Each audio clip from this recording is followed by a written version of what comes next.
Another edition of the Wisdom of Solomon, another gem from King Solomon's mind, brought to you by TR10, the supercolloidal silver. This edition, Race for Relations.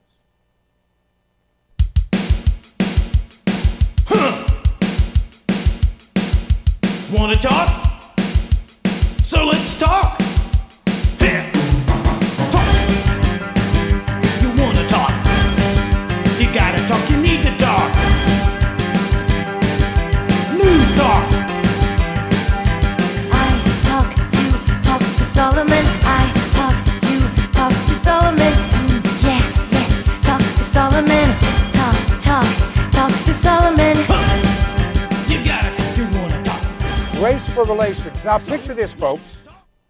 In the Democrat primary, we had Barack Obama, a black man.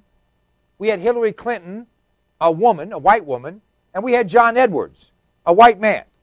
Now, here's the story. Hillary and John got together and sent out a letter to voters across the country, to support groups across the country, and said, look, we don't want a black person in the White House, and we've got two white people running, and it could split our vote, and this black guy could win.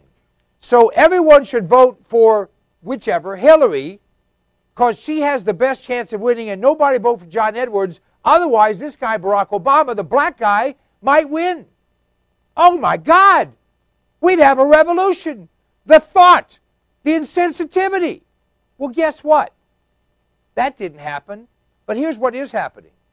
We have three candidates, actually more than three, but three major candidates running for mayor in Atlanta. Atlanta has a black mayor. In fact, they've had nothing but black mayors since Maynard Jackson was elected back in whatever it was, 73. And the people, the black people in charge, believe that it's their right because the majority of the people in Atlanta are black. So the two leading black candidates, one of the leading black candidates sent out a memo to all black groups in the city and said, look, and I could read what they said, so let me not make it up. Let's see what exactly they said. This is a professor from Clark Atlanta University, a professor named William Boone. Blacks do not return to polls in a runoff, so they are trying to prevent a runoff, and this is what he has said. Let me get exactly what he put. Time is of the essence because in order to defeat a white mayoral candidate, Norwood, we have to get out now and work in a manner to defeat her without a runoff. And the key is a significant black turnout in the general elections.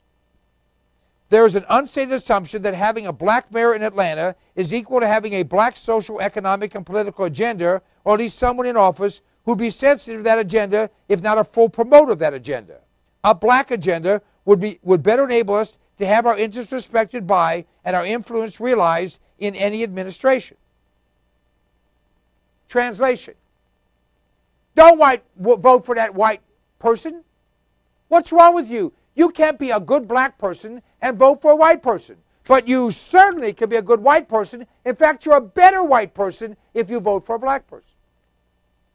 Does this sound sane? Does this sound fair? Does this sound acceptable? Does this sound legal? And you know what they say? This professor and others who are advancing this, including a group called the Black Leadership Forum. Hell yeah. It's ours and we want to keep it. We can't be racist. We're black, even though we have every office in the community. Even though we're in total charge. Don't you know racism is a white thing? Don't you know that? Don't you understand?